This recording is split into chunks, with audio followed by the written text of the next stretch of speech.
cwestiwn o gofyn i ni, wel, dweithio ni, mae hafaliad cromlin C wedi cael ei roi gan y hafaliad parametrig x yn hawlu cos 2 theta ac y yn hawlu cos theta. Darganfyddwch hafaliad cartesaidd C. Nawr mae hwnna'n golygu, hafaliad cartesaidd yn golygu hafaliad dim ond mewn x ac y a dim y theta. Felly mae angen i ni cael gwared y theta.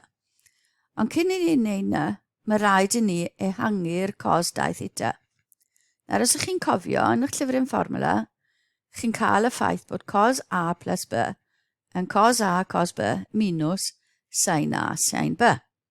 Felly os oes 2a gyda fi, a plus a, mae gyda fi cos a, sef cos sgwar a, minus sin sgwar a. Newid yr sin sgwar, achos dwi ddim angen sin o gwbl, felly ni hefyd yn gwybod bod cos sgwar a plus sin sgwar a yn haflu 1. Felly mae sin sgwar a yn 1 minus cos sgwar a. Felly mae cos 2a nawr yn cos sgwar a minus 1 minus cos sgwar a, sy'n rhoi fi 2 cos sgwar a minus 1. Felly un ffordd o ysgrifennu'r cos 2a yw defnyddio 2 cos sgwar a minus 1. Felly dyna'r cwestiwn sydd gyda fi. Yn lle'r cos 2 theta, fi'n mynd i osod 2 cos sgwar theta minus 1. Ond ni'n gwybod bod cos theta yn y, felly mae gyda fi hafaliad nawr bod x yn hawlu 2 y disgwyrio minus 1. A dyna'r hafaliad cartesaidd dwi angen. Fi wedi gosod hafaliad 1 fyna, ac byddai ni ddefnyddio fe nes ymlaen. Rhan B, dangoswch fod y linell x minus y plus 1 yn hawlu 0 yn cwrdd ac y yn y pwynt P lle mae theta yn hawlu pi dros 3 ac yn y pwynt Q lle mae theta yn hawlu pi dros 2. Sgrifennwch cyfesurnnau P a Q. Felly mae gyda ni gromlin yma a wedyn llinell syth yw hon yn mynd i dorri'r gromlin mewn 2 bwynt. Felly mae 2 ffordd i wneud hwn. Y ffordd cyntaf yn mynd i ddangos yma, felly dyna'r linell sydd gyda ni, a mae yn cwrdd, dangoswch fod yn cwrdd mewn y 2 bwynt yna. Felly, i gael ei gwrdd, ni'n mynd i osod bod x yn haflu cos 2 theta ac y yn haflu cos theta. Felly mae'r hafaliad am y linell dy fi yma. Os dwi'n cwrdd, bydd hwn yn gweithio mas. Felly, yn lle cos 2 theta, fi'n mynd i gosod 2 cos sgwar theta minus 1, minus cos theta plus 1. Mae'r minus 1 a'r plus 1 yn canslo, felly mae 2 cos sgwar theta minus cos theta gyda fi yn haflu 0. Ffactorio hwnna, cos theta yn dod mas, a mae 2 cos theta minus 1 ar ôl. Mae'r ein yn haflu 0 yn golygu bod un ohonyn nhw, neu lle cos theta yn 0, neu cos theta yn hanner. Os di cos theta yn 0, cofiwch ni angen y 2 bwynt yna, bydd theta yn haflu pi dros 2. Ac os di cos theta yn hanner, bydd theta yn pi dros 3, 60 gradd. 90 gradd, 60 gradd. Os ych chi'n meddwl yn graddau, a wedyn trawsffurfio nhw mynd i'r radiannau yn eich pen chi. Felly mae 2 bwynt yn ni. Os cymerwn ni'r pwynt P, sef theta yn haflu pi dros 3, ni angen cyfesurynnau. Cos 2 theta a cos theta sydd gyda ni. Felly cos 2 pi dros 3 yn yr ail pedrant. Felly mae minus gyda ni a cos 60 yw hanner. Felly minus hanner a hanner. Felly dyna cyfesurynnau'r pwynt P. Q yn pi dros 2, theta yn pi dros 2. Felly cos 2 pi dros 2 yn cos pi, sef minus 1, a cos pi dros 2 yn 0. Felly dyna'n bwyntiau P a Q i. Ni mlaen i cwestiwn C. Darganfyddwch hafaliadau'r tangiadau i C yn P a Q. Ysgrifennwch cyfesurnnau pwynt croestoriad y 2 dangiad. Felly, dyna'r fformula ar gyfer yr cromlin-cy. Mae angen, os ni angen hafaliad tangiad, ni angen differu rhain i gael dy dx. Ond i ddechrau, mae rhaid ni differu nhw yn hermau theta, felly dx di theta, cos 2 theta yn mynd yn minus sin 2 theta, lluosi 2. A cos theta, mae sin 2 theta yn mynd i fod yn 2 sin theta, cos theta. Byddai'n defnyddio nes ymlaen.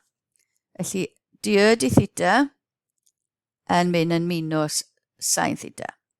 Felly, gael dy dx, rwy'n rhannu'r ddau yma, felly dy di theta yn rhannu dx di theta. Felly, mae minus sin theta gyda fi, rhannu gyda minus 2 sin 2 theta yw 2 sin theta cos theta.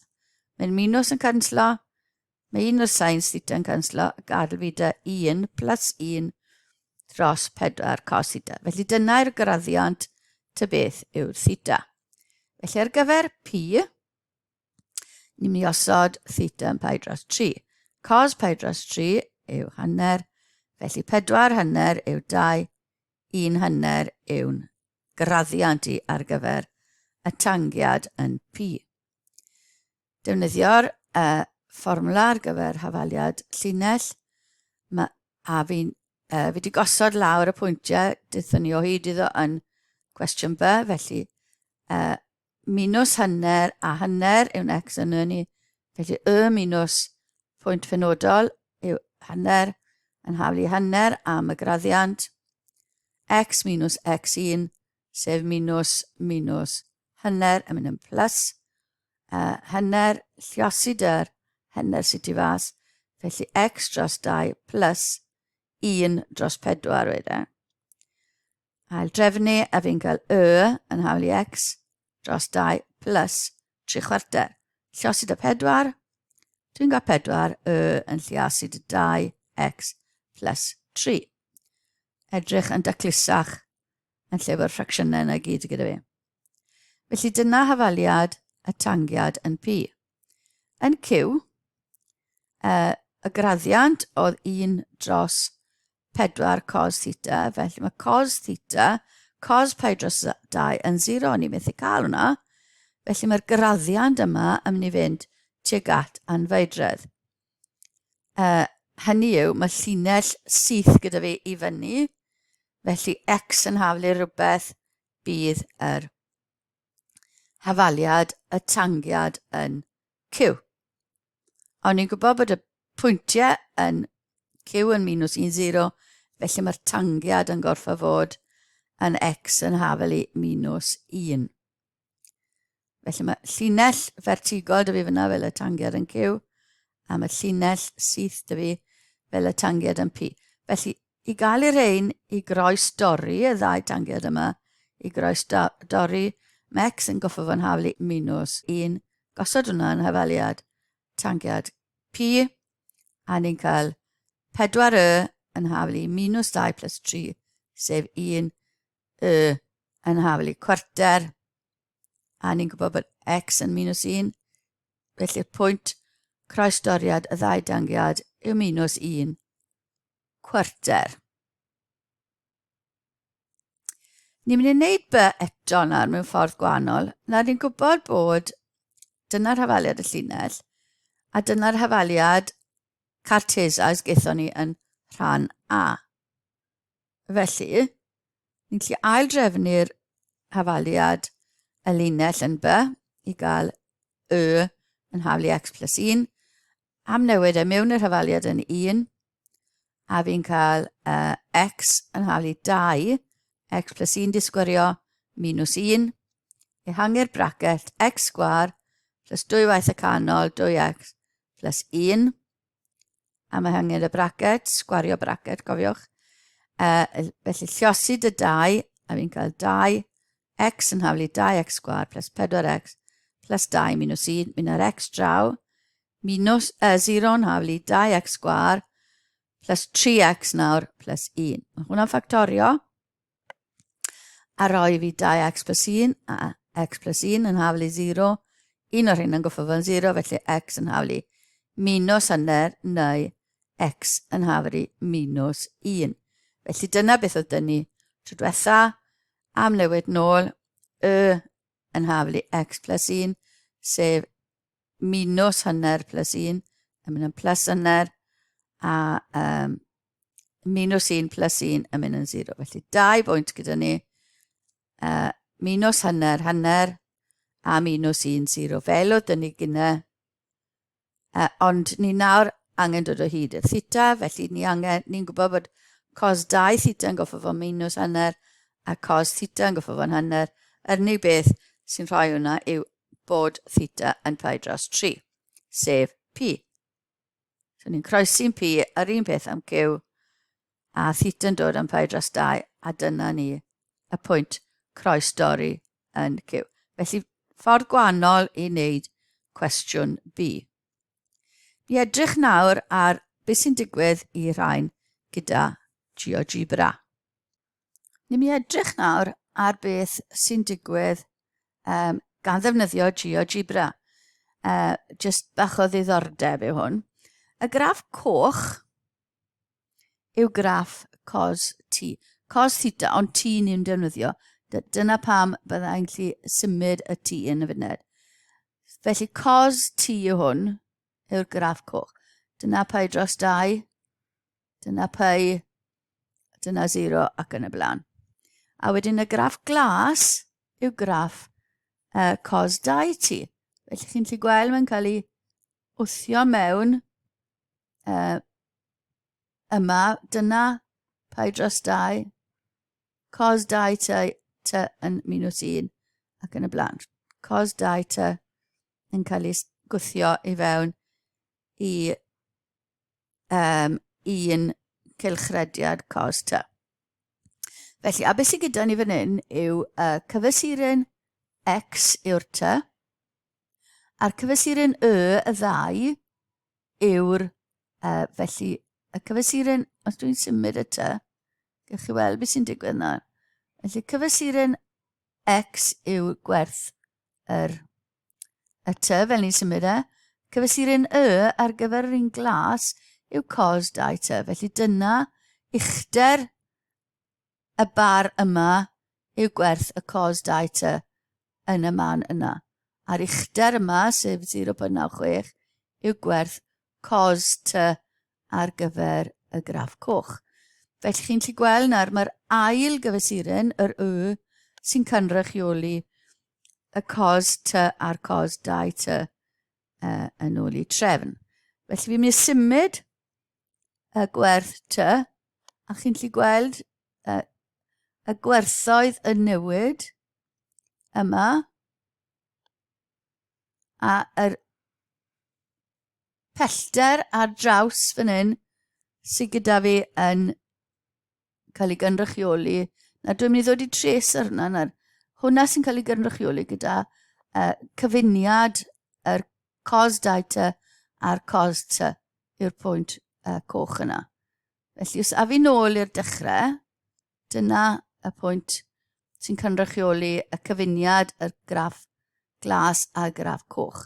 Felly, uchelyn, y pwynt yma yw beth ni'n mynd i edrych ar. Felly, fel mae'r t yn newid, mae'r graff y dot cochyn, a dwi'n nawr yn mynd i osod golyn arno fe, fel tres arno fe, fel chi'n gallu gweld beth sy'n digwydd iddo yma. Felly, mi'n mynd i symud y t yn ara deg nawr fel bod siap yn cael ei greu gyda cyfesuron y ddau. Felly, oedd y pwynt A oedd gyda ni gyna yn dod yn dilyn llwybr, hwn yn gyfuniad nawr o cyfesuron cos 2t a cos t. Sy'n dod gyda ni fyna. Felly ni'n cyrraedd y pwynt.